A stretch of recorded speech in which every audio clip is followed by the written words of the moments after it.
성령님 이 시간 한영으로 역사하시지만 각자에게 말씀하시고 각자에게 깨닫게 하시고 각자가 그 말씀을 적용하여 주님의 뜻을 온전히 분별하는 시간 되게 하시고 이 마지막 때 이 영적인 기준이 흐려져 있는 이때에 하나님 우리가 온전히 주님 말씀 앞에서 온전히 서서 주님 말씀에 바로 서서 좌로도 우로도 치우치지 않는 하나님의 사람으로 온전히 서게 하옵소서.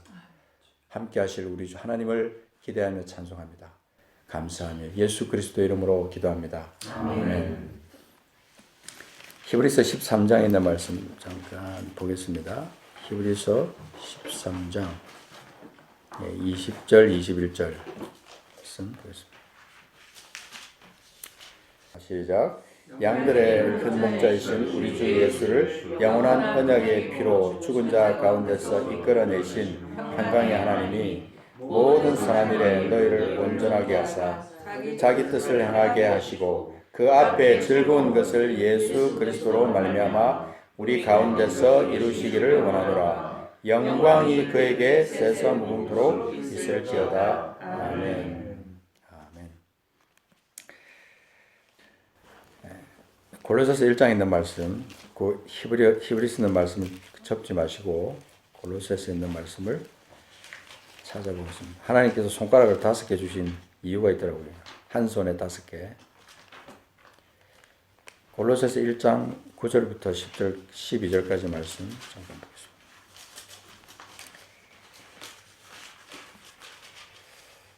제가 읽을게요. 같이 눈으로 보겠습니다. 이로써 우리도 듣던 날부터 너희를 위하여 기도하기를 그치지 아니하고 구하노니 너희로 하여금 모든 신령한 지혜와 총명의 하나님의 뜻을 아는 것으로 채우게 하시고 주께 합당하게 행하여 범사에 기쁘시게 하고 모든 선한 일에 열매를 맺게 하시며 하나님을 아는 것에 자라게 하시고 그의 영광의 힘을 따라 모든 능력으로 능하게 하시며 기쁨으로 모든 견딤과 오래 참음에 이르게 하시고 우리로 하여금 빛 가운데서 성도의 기업에 부분을 얻기에 합당하게 하신 하나님께 합당하게 하신 아버지께 감사하게 하시기를 원하노라. 아멘. 예수님의 오심을 기념하는 크리스마스가 얼마 안 남았잖아요. 크리스마스 때만 아니라 우리는 매일 매 순간마다 주님이 왜 오셨는가, 나를 위해서 오셔서 하신 일이 무엇인가, 이것을 계속 묵상하고 감사하고 또 내가 주님의 뜻대로 살지 못하는 것이 무엇인가를 돌아보면서 회개하고 다시 고치고 하나님 앞에 재헌신하는 그런 것을 우리가 매일 하면서 살아간다고 믿습니다. 그게 우리 그리스도인의 참모습이에요. 예수를 처음 만날 때나 30년 후나 똑같은 모습으로 살면 그것은 하나님 앞에 합당하지 않은 삶이라는 생각이 듭니다. 육신이 완전하지 않기 때문에 우리 생각이 완전하지 않기 때문에 또 고치고 또 회개하고 또다시 그 본래 하나님이 창조하신 그 모습으로 돌아가려고 하고 부단히 육신에 속한 마음이 아니라 영에 속한 마음으로 우리를 돌려놓는 그런 작업이 항상 필요하거든요. 하나님께서 오늘도 우리에게 이 특별히 크리스마스를 맞는 이런 시점에 우리 교회를 향한 하나님의 뜻과 우리 개인을 향한 하나님의 뜻을 우리 오늘도 한번 찾아보기를 원합니다. 조금 다른 각도에서 오늘 한번 찾아보기를 원하는데 우리가 이 땅을 살 때 하나님의 나라를 지금 살고 있습니다. 그것에 대해서 확신하셔야 됩니다. 하나님의 나라를 지금 우리가 살고 있습니다. 아멘이십니까? 정말이에요. 하나님 나라를 지금 살아야 돼요. 살고 계셔야 됩니다. 이미 예수 그리스도를 만나는 그 순간, 예수님을 내 마음속에 구주로 모시는 그 순간부터 죽어서 천당이 아니라 이미 여기는 내가 예수님을 만난 내가 살고 있기 때문에 여기는 하나님의 나라예요.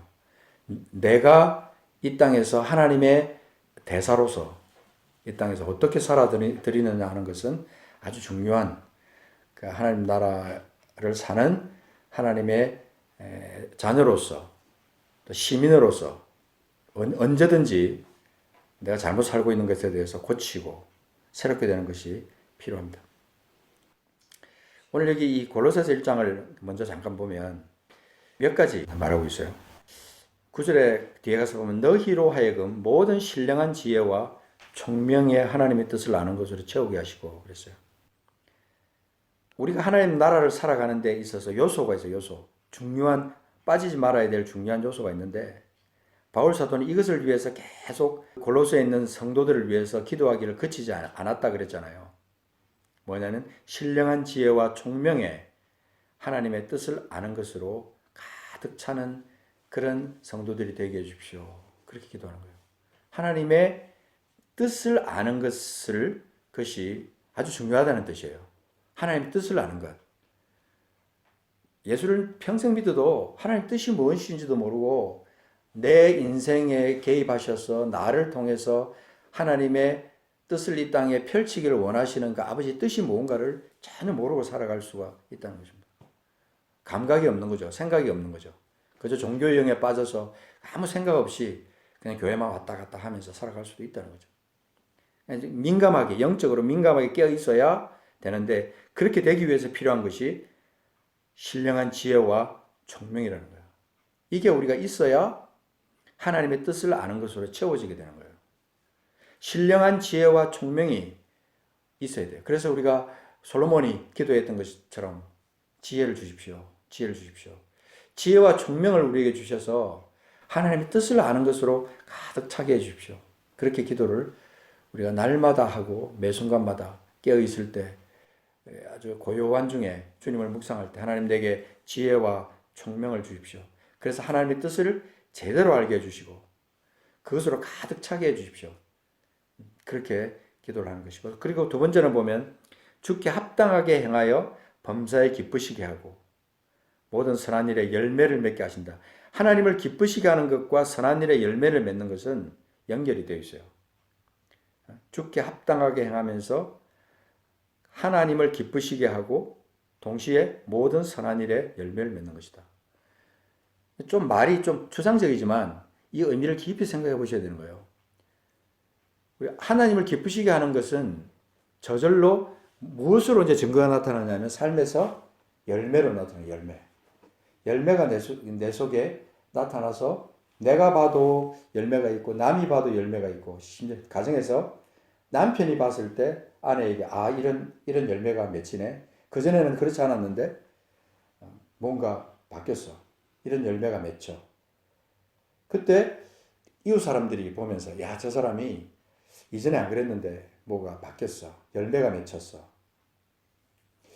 그런 어떤 변화되는 모습이 삶 속에 있어야 된다고 이렇게 이제 말을 하는 거죠. 그 다음에 세 번째는 보면 하나님을 아는 것에 자라게 한다. 성장. 제자리 걸음이 아니고 계속 하나님을 아는 것에 자라게 성장. 그 말씀이 우리 속에 있고 그 말씀을 깨닫게 하신 성령의 역사가 우리 속에 있어서 날마다 우리가 풍성해지는 거예요. 하나님을 아는 것. 하나님의 지혜를 알고 하나님의 마음을 알고 하나님의 세계를 알고 하나님의 뜻을 깊숙이 알아서 우리 하나님의 성품과 하나님과 관련된 모든 것 말씀을 깊숙이 아침부터 저녁까지 또 묵상하고 읽고 묵상하고 암송하고 하는 그런 삶을 계속 살아가는 거죠. 그럴 때 우리 삶이 느껴지는 거죠. 내가 잘하고 있다. 내가 생각해도 1년 전에 내가 아니고 10년 전에 내가 아니고 내가 자랐어. 성장했다. 라고 하는 것을 느끼고 성장하기를 바라고 또 성장한 것을 자기가 확인해야 된다. 그 다음에 네 번째는 보면 11절에 그의 영광의 힘을 따라 모든 능력으로 능하게 하시고 그의 영광의 힘을 따라 모든 능력으로 능하게 하시고 우리 계속 지난주에 계속 묵상해서요. 하나님 나라의 능력으로 살아가는 사람. 능력. 그거 우리가 빼먹으면 손해예요, 손해. 그죠? 많은 손해를 보는 거예요, 사실. 하나님 나라에 능력이 있는데 그 능력을 우리가 빼먹고 살아가면 손해잖아요. 우리 육신에, 우리 혼에 우리가 계속 우리가 이 능력을 가지고 선포하면서 살아가는 거죠. 그리고 이제 마지막으로 기쁨으로 모든 견딤과 오래 참음에 이르게 하시고 그랬어요. 인내를 우리에게 주셔서 하나님 나라를 살아가는 시민으로서의 삶을 온전히 살기를 바란다. 그래서 결국 빛 가운데서 성도의 기업의 부분을 얻기에 합당한 자로 우리를 하나님께 새롭게 창조하신다. 감격스럽지 않습니까? 우리가 하나님 나라를 살아가는 사람이 이런 멋있는 쟁취, 획득, 그 다음에 성장, 새롭게 됨, 이런 것들이 우리 삶에 있어야 된다 이 말이에요. 그래서 우리가 그 디모데후서 2장 21절에 보면 이런 말씀인데 그냥 제가 이거는 읽어드릴게요. 그러므로 누구든지 이런 것에서 자기를 깨끗하게 하면 귀 쓰는 그릇이 되어 거룩하고 주인의 쓰심에 합당하며 모든 선한 일에 준비함이 되리라. 결국 주인이 쓰시기에 합당한 그릇으로 우리가 재정비되는 거예요. 재정비. 이제 우리가 한 해를 보내고 새해를 맞는 중요한 시점입니다. 이때 우리가 가져야 될 중요한 자세는 새로운 그 어떤 결단, 새로운 정비, 그래서 새롭게 새해를 다시 시작하는 거예요. 다시. 그럴 때 우리가 업그레이드된 자신을 발견할 수 있어요. 한층 탁, 한 단계 딱 올라선 나. 내가 봐도 참 귀한 열매가 맺혔어. 나 스스로 영적으로 대견해하면서 하나님 앞에 감사하고, 하나님 내가 이렇게 성장했어요. 내가 이렇게 성장했어요. 그럴 때 막 감격의 눈물이 확 쏟아지는 그런 어떤 영적 감격이 우리 속에 있어야 된다는 것이죠. 오늘 여기 우리가 몇 가지 구절 골로새서 1장 말씀 찾았고, 또 제가 디모데후서 2장 21절 읽어드렸고, 그리고 히브리서 13장 20절 같이 읽었는데, 여기서 공통적으로 찾아볼 수 있는 한 표현이 있습니다. 그게 뭐죠? 다 동일하게 선한 일에 대한 것을 말하고 있어요. 선한 일. 선한 일. 선한 일이 뭐냐? 성경에서 말해주고 있는 선한 일이 뭐냐? 이걸 우리가 생각할 때, 이 세상 기준으로 악하다, 선하다, 윤리적인 어떤 차원에서 선하다, 악하다, 이게 아니라 하나님을 기준으로 보는 거야. 하나님의 기준. 무슨 일을 하든지 구원받은 하나님의 자녀로서 새롭게 창조된 피조물로서 하나님을 중심하여 하나님을 위해서 하는 것, 모든 것은 선한 것이다. 하나님의 중심이 되지 않고 하나님의 것에서 벗어나고 하나님의 것을 잊어버리고 자기 중심, 자기 것을 위해서 하는 모든 것은 사실은 영적으로 보면 악한 거예요. 악한 거예요. 그러니까 결국은 이 하나님이 보시기에 합당한 일, 선한 일, 주인의 쓰심에 합당하면 모든 선한 일에 준비함이 되는 사람이 되려면은 뭔가 굉장히 중요한 어떤 포인트를 하나 알아야 돼요. 알고 이것을 실천하고 나가야 되는데, 성경에서 말하는 이 선한 일은 결국 하나님의 뜻을 이 땅 가운데 이루는 것이에요. 행하는 거예요. 그래서 마지막 결론은 열매, 그 열매가, 그 선한 일의 열매가 탁 이 땅 가운데 내 삶에서 맺히게 되면 하나님이 결국 영광을 받으시는 거예요. 그래서 오늘 이 선한 일에 대한 것을 같이 한번 묵상을 해보겠는데요. 히브리서 13장으로 다시 넘어가서 보겠습니다. 처음 읽었던 히브리서 13장. 자, 여기 가서 보시면 양들의 큰 목자이신 우리 주 예수를 영원한 언약의 피로 죽은 자 가운데서 이끌어내신 평강의 하나님. 여기에 요 두 절 속에 여기 동그라미에서 동그라미로 딱 끝나잖아요. 두 절이, 그죠? 양들의 큰 목자이신 우리 주 예수를 영원한 언약의 피로 죽은 자 가운데서 이끌어내신 평강의 하나님. 이 하나님에 대한 느낌이 어떠세요? 어떤 하나님으로 딱 느껴지냐 이거죠.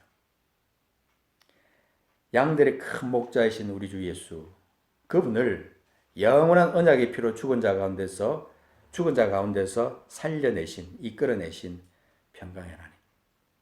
우리 모든 문제의 어떤 그 포인트가 여기 있어요.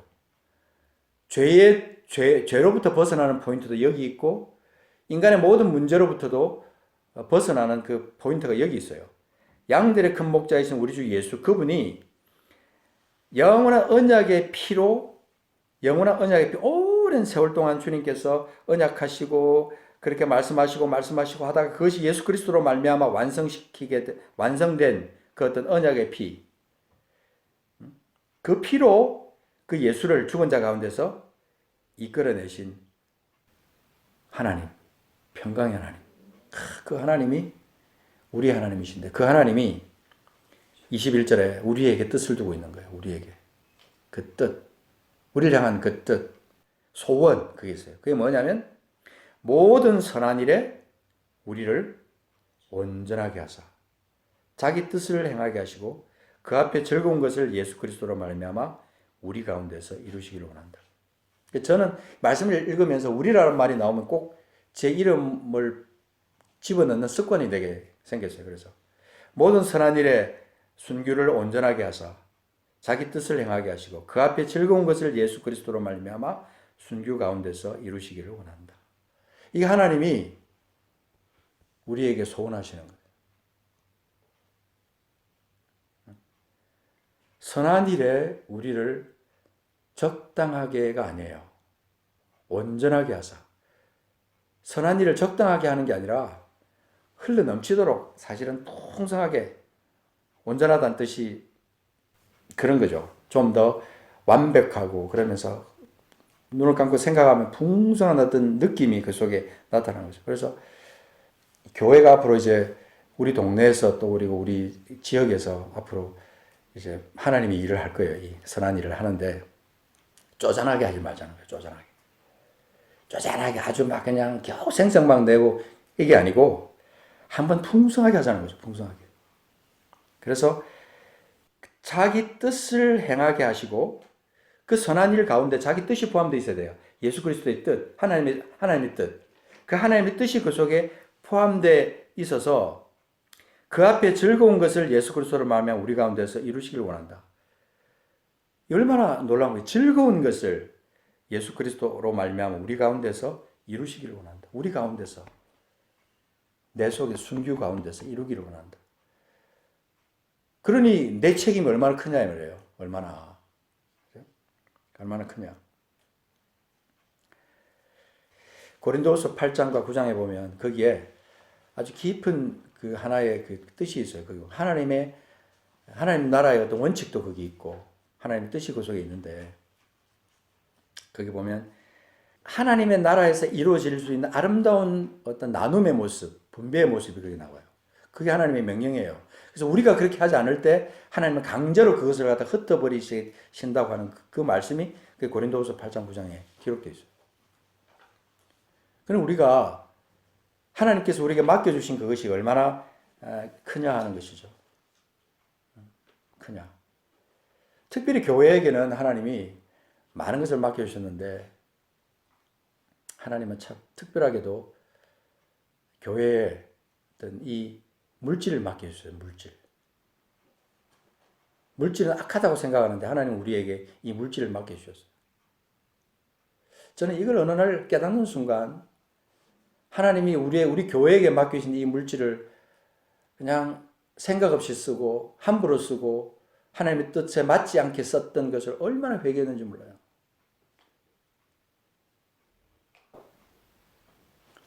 (11조가) 우리 것이 아니잖아요.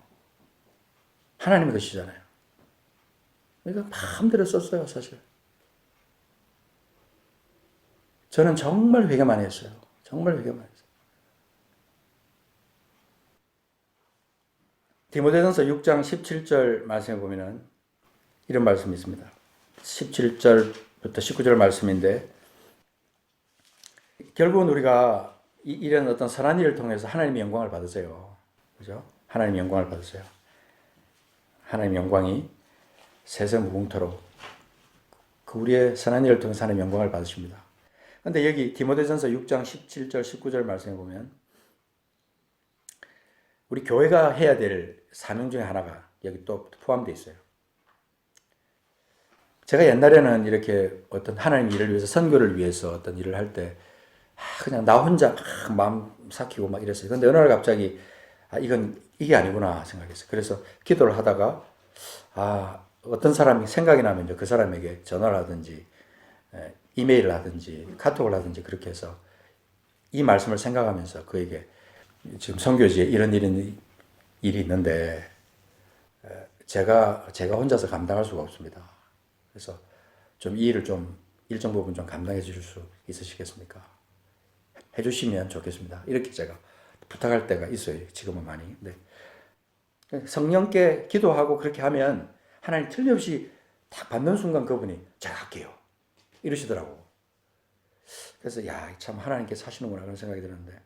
자, 17절부터 보겠습니다. 내가 이 세대에서 부한 자들을 명하여 마음을 높이지 말고 정함이 없는 재물에 소망을 두지 말고 오직 우리에게 모든 것을 후히 주사 누리게 하신 하나님께 두며, 이 말은 뭐냐면 부한 자들에게 이렇게 명령하라는 거예요. 마음을 높이지 마라. 정함이 없는 재물에 소망을 두지 말라.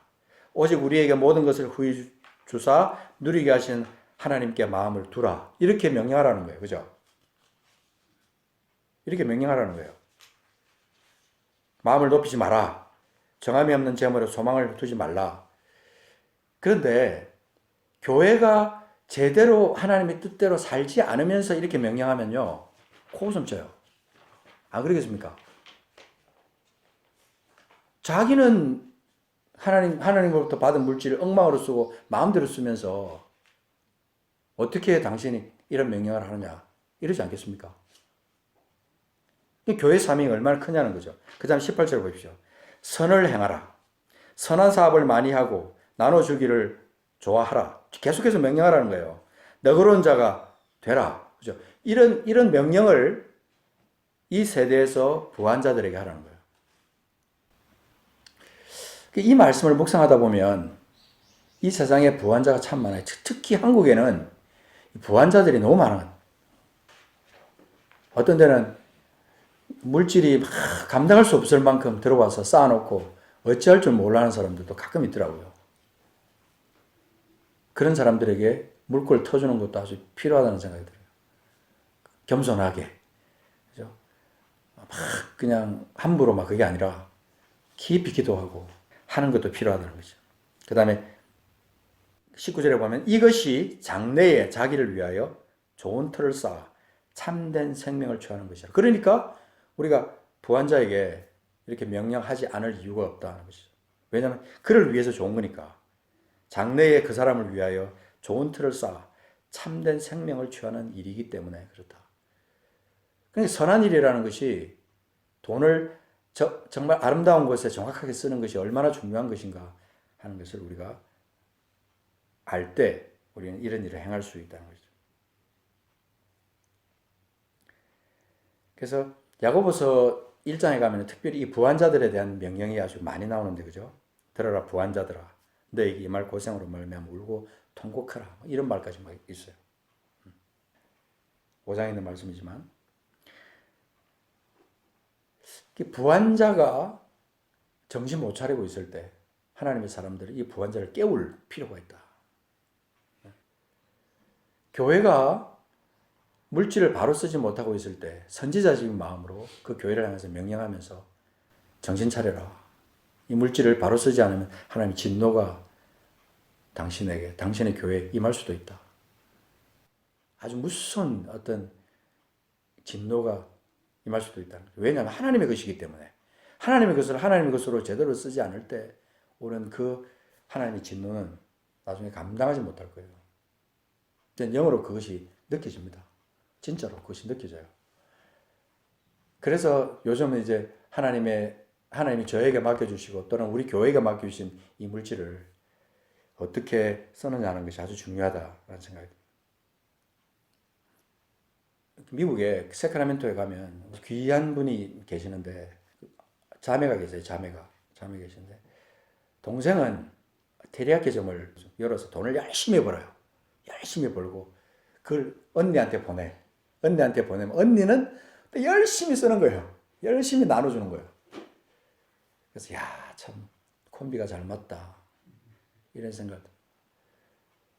열심히 벌기만 하고 그것을 쌓아놓기만 하고 제대로 못 쓰는 것은 하나님 나라에 합당하지 않아요. 그렇죠? 교회가 정신 차리지 못하면요, 물질 많이 쌓일 수 있어요. 나중에 특별히 11조는 많이 쌓입니다. 액수가 크기 때문에 막 쌓여요. 그 부지런히 나누지 않으면요, 썩어요. 11조의 본질은 그런 거거든요. 먹거리이기 때문에 오래 쌓아놓으면 썩어버린다고. 그래서 하나님은 절대로 11조를 돈으로 내지 말라 그랬다. 그러니까 우리가 이런 어떤 본질을 알면 우리가 이 선한 일을 어떻게 해야 될 것인가 하는 데 대한 그 기준을 잡을 수가 있다는 거죠. 누가복음 16장 말씀해 보면 이건 한번 좀 찾아보셔야 정확한 말씀에 이해가 됩니다. 누가복음 16장 이 말씀 보면 어떤 한 청지기가 여기에 등장을 하게 되는데 이미 알고 있는 내용이지만 다시 한번 그 본질을 찾기 위해서 한번 찾아보겠습니다.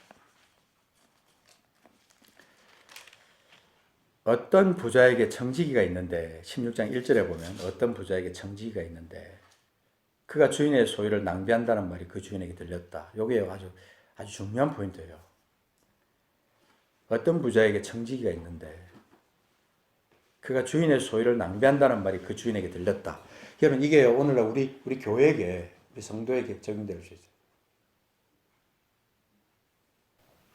그 청지기가 주인의 소유를 자기 마음대로 뜻대로 낭비하고 있어요.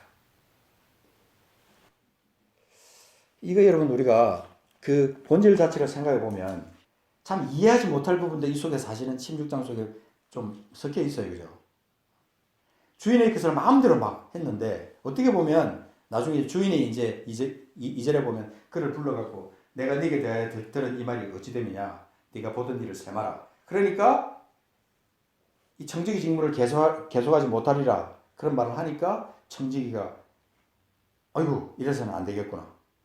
3절에 주인이 내 직분을 빼앗으니 내가 무엇을 할까? 땅을 파자니 힘이 없고 빌어먹기 전에 부끄럽구나. 이제 그때서야 정신을 차린 거예요. 그래서 할 일을 알았도다. 그러면서 4절에 보면 딱 보면 내가 할 일을 알았도다. 그러면서 뭔가 열심히 해요. 그죠? 근데 거기 보면 8절에 주인이 이 옳지 않은 청지기가 일을 지혜롭게 했다고 말하면서 칭찬했다고 말합니다. 이게 하나님 나라의 원칙이에요. 하나님 나라의 원칙. 그러면서 불의의 재물로 친구를 사귀라. 불의의 재물은요. 그냥 가만 내버려 두면 그 돈 자체는 불의한 거예요. 근데 그걸 하나님 나라를 위해서 옳은 데 쓰라는 거예요. 하나님의 영광을 위해서 바른 데 쓰라는 거예요. 그렇지 않으면 큰 문제가 발생한다. 그러나 불의한 재물로 친구를 사귀어서 정말 하나님의 뜻에 맞게 제대로 쓰면 그 재물이 없어질 때에 그들이 너희를 영주할 처소로 영접할 것이다. 영원히 거할 처소로 너희를 영접할 것이다. 그러니까 우리가 생각할 때 하나님의 것을 하나님의 마음을 가지고 제대로 쓰지 않을 때 우리에게 오는 화가 어떤 것인가. 그리고 진리를 제대로 깨달아서 하나님의 것을 하나님의 것으로 제대로 쓰지 않으면 하나님은 우리에게 아무것도 맡기지 않아요. 지혜가 필요한 겁니다. 그래서 그 13절에 결론이 딱 나옵니다. 집 하인이 두 주인을 섬길 수 없나니 혹 이를 미워하고 저를 사랑하거나 혹 이를 중히 여기고 저를 경히 여김일 것입니다. 너희는 하나님과 재물을 겸하여 섬길 수 없다. 이게 결론이에요. 우리가 하나님과 재물을 겸하여 섬길 수 없다는 것 진리로 잘 알고 있으면서 여전히 하나님과 재물을 겸하여 섬기고 살고 있어요. 교회가 또 그렇게 하고 있어요. 이거 우리가 회개하고 나가야 될 아주 중요한 포인트입니다. 내가 받은 그 재물이 내 것인가 하나님의 것인가, 내 뜻대로 쓸 것인가 주인의 뜻대로 쓸 것인가, 이게 이제 중요한 포인트거든요. 내 뜻대로 쓸 것인가 주인의 뜻대로 쓸 것인가. 누가복음 12장에 가서 보시면 42절 이제 35절부터 보면 털 위에 띠를 띠고 등불을 켜고 서 있으라. 이제 그러면서 이제 쭉 말씀 나오다가 40절에 그러므로 너희도 준비하고 있으라. 생각하지 않은 때 인자가 올 것이다. 그렇게 말씀하시면서 이제 베드로의 질문에 이어서 42절에 주께서 이렇게 말씀하십니다. 지혜 있고 진실한 청지기가 되어 주인에게 그 집 종들을 맡아 때를 따라 양식을 나눠줄 자가 누구냐. 주인이 이를 때 그 종이 그렇게 하는 것을 보면 그 종은 복이 있으리라. 그리고 주인이 그 모든 소유를 그에게 어떻게 한다고요? 맡길 것이다. 맡길 것이다. 지혜 있고 진실한 청지기가 되어 그 집 종들을 맡아 때를 따라 양식을 나눠줄 자. 이 말은 주인은 청지기가 맡겨놓은 그 돈을 꽉 쥐고 있으라는 뜻으로 주인은 그렇게 하지 않은 거죠. 나눠줘라. 지혜롭게 나눠줘라. 나눠줘라. 여기서 양식이라는 말이 무슨 생명의 양식으로 이렇게 생각할 수도 있어요. 생명의 꿀을 먹여라. 뭐 이럴 수도 있지만 두 가지 다 해당된다고 생각이 들어요. 우리에게 맡겨주신 어떤 양식, 우리에게 맡겨주신 어떤 그 목, 이것을 우리가 이 몫을 어떻게 적절하게 나누느냐 하는 것은 아주 중요한 관건이에요. 이게 쉬운 것 같지만 정말 쉬운 게 아니에요. 정신 못 차리게 쌓이거든요. 매주 들어오는 그 11조를 감당을 못 해가지고, 뭐 정신 못 차리는 거예요. 우리 교회 정관에 보면요, 11조 나눔위원회라는 게 있어요. 생달교회로 오면서 하나님께서 저에게 주신 마음이 있어서 제가 하나님 앞에 기도하면서 정관을 이제 쭉 정리를 하는데 11조 사용위원회, 나눔위원회 이것을 두라는 마음을 주셔서 그걸 넣었어요.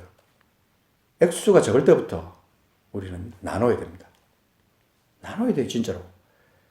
연말에 가가지고요, 연말 결산 밸런스 제로. 그리고 개인적으로 따지면 주님 나라 갈 때 내 통장 제로. 그게 최고 성공한 사람이에요. 최고 성공한 교회예요, 사실은.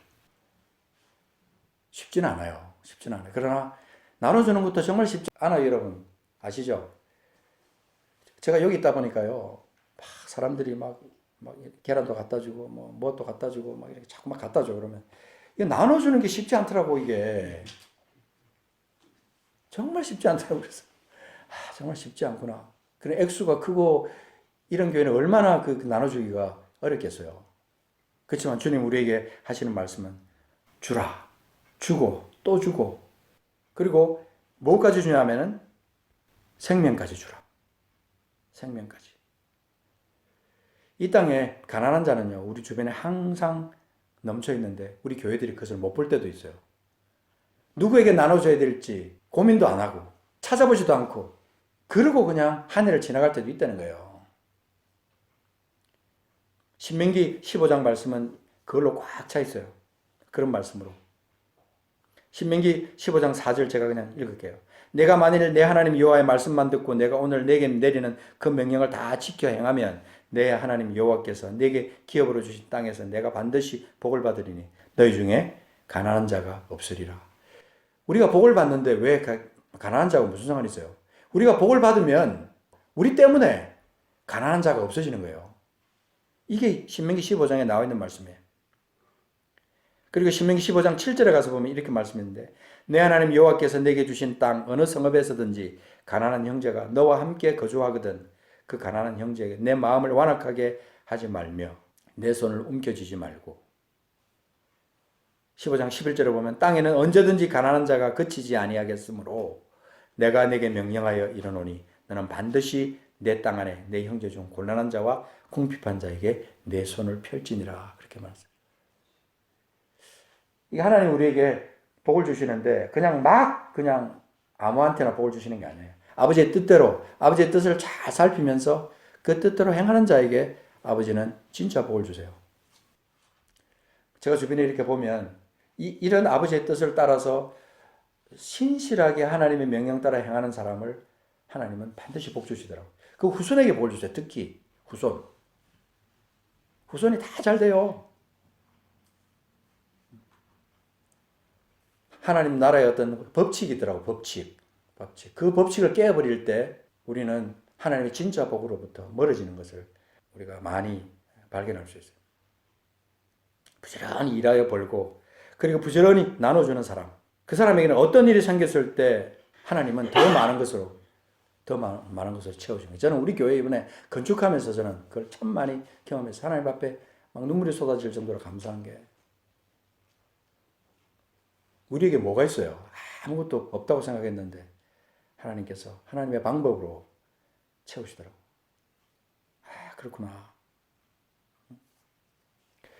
여러분 우리가 연말에 가서 내년 말에 가서 우리가 1년 동안 하나님 부지런히 일을 해서 하나님께서 복을 풍성하게 부어주시면 한 해 마감하기 전에 그 교회 통장을 비워버리자고요. 빈다고 불안한가? 절대 그렇지 않습니다. 하나님은 비는 통장에 하나님은 더 많은 것으로 채우실 것을 저는 믿습니다. 왜 쌓아놓냐고 오히려 하나님은 책망하실 거예요. 하나님 나라의 법칙은 세상 사람들이 생각하는 염려하고는 아무 상관이 없어요. 무엇이든 주고 싶어 하는 사람이잖아요. 무엇이든. 우리 본질이, 우리 성도의 본질은 그렇게 돼야 돼요. 뭐든지 막 주고 싶어 하는 사람. 막 어디다 줄까? 뭘 줄까? 뭘 나눠줄까? 막 그걸로 온통 관심이 있는 사람. 그런 사람 찾기는 쉽지는 않지만 우리 교회 성도들은 그렇게 돼야 돼요. 그렇게 돼야 이제 하나님 나라의 풍성한 영적 법칙이 우리 교회 안에서 실현되는 거예요. 그럴 때 세상 사람들이 우리를 바라보면서 칭찬할 뿐만 아니라 우리 속에서도 스스로 얼굴들을 바라보면서 야, 하나님이 진짜 복을 우리에게 주셨어. 복을 주셨어. 내년이 또 기대가 돼. 이런 게 있잖아요. 결국 또 이렇게 되면서 하나님이 또 새롭게 채우시고 결국 하나님이 일을 나누다 보면, 베풀다 보면 하나님께서 또 더 많은 것으로 채우시는 것을 우리 교회가 경험하게 될 거라는 거죠. 그래서 온통 관심이 주고 또 주고 계속 그런 어떻게 줄까, 어디다 줄까 이걸로 꽉 한번 차보자는 거죠. 반드시 하나님이 더 흘러넘치게 채워줄 것으로 믿습니다. 누가복음 아까 읽었던 그 말씀 누가복음 12장 46절에 보면 생각하지 않은 날 알지 못하는 시각에 그 종의 주인이 이르러 엄히 때리고 신실하지 아니한 자의 받는 벌에 처할 것이다. 주인의 뜻을 알고도 준비하지 아니하고 그 뜻대로 행하지 아니한 종은 많이 맞을 것이요 알지 못하고 맞을 일을 행한 종은 적게 맞으리라. 그러나 알고도 행하지 않는 종은 많이 맞는다는 거예요. 무릇 많이 받은 자에게는 많이 요구할 것이요 많이 맡은 자에게는 많이 달라 할 것이니라. 이게 하나님 나라의 법칙이에요. 많이 받았는데 하나님 뜻대로 나누지도 않고 자기 욕심껏 쌓아놓는 거 그거 하나님의 사람의 삶의 방식이 아니라는 거죠. 우리 예수님은 자신의 생명을 주시기 위해서 오셨어요. 예수님은 자신의 생명이에요. 생명. 요한복음 15장 13절에 보면 사람이 친구를 위해 자기 목숨을 버리면 이보다 더 큰 사랑이 없나니 너희는 내가 명하는 대로 행하면 곧 나의 친구라. 주님의 뒤를 따라가는 주님의 발자취를 따라가는 우리들이 주님이 생명을 버리기까지 사랑하신 거기까지는 적어도 못 간다 할지라도 흉내라도 내야 되지 않겠냐는 거죠. 원수까지도 우리가 먹인다, 사랑한다 이렇게 생각하는데 우리가 뭔가 할 일이 뭔가 뭘 나눠주지? 누구에게 뭘 나눠주지? 찾고 또 찾고 찾아보면 얼마나 많은지 몰라요. 가까운 데서만 찾지 마시고 멀리까지 찾아가보면 너무너무 많아요. 너무 많다. 자, 이제 마무리가 하겠습니다. 예루살렘 교회에 하나님이 성령으로 부어주신 예루살렘 교회의 특징 두 개가 있어요. 하나는 뭐냐면 성령의 역사가 일어나면서 사람들이 변화가 일어나요. 그래서 하나님의 나라가 이루어집니다. 그리고 회복이 됩니다. 그리고 성장합니다. 두 번째는 뭐냐면 그렇게 돼서 그것이 강한 영향력으로 나타나요.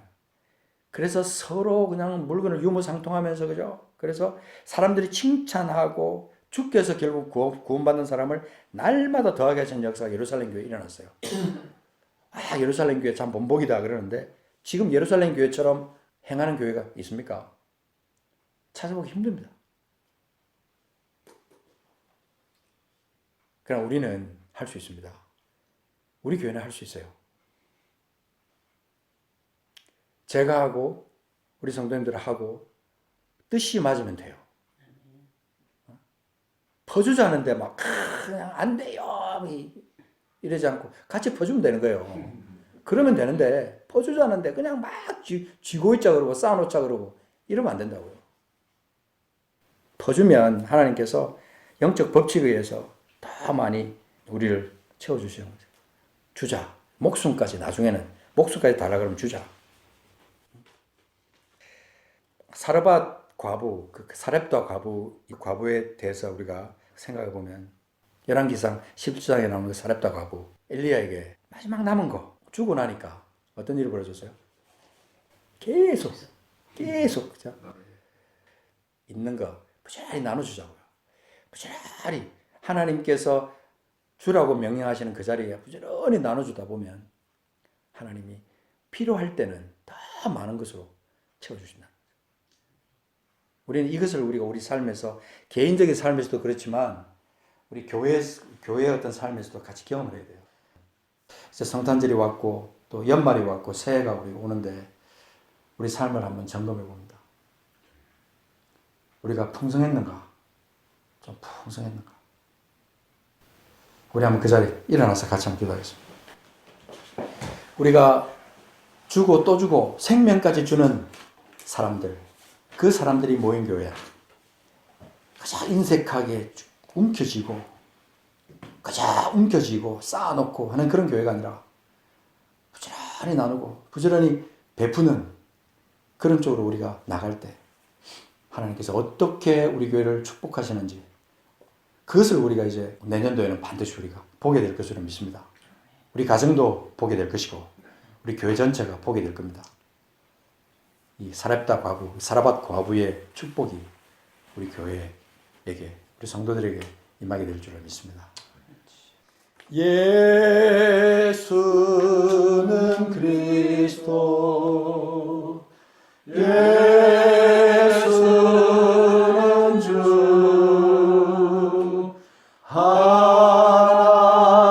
하나님의 영으로 경배드리리. 예수는 그리스도, 예수는 그리스도,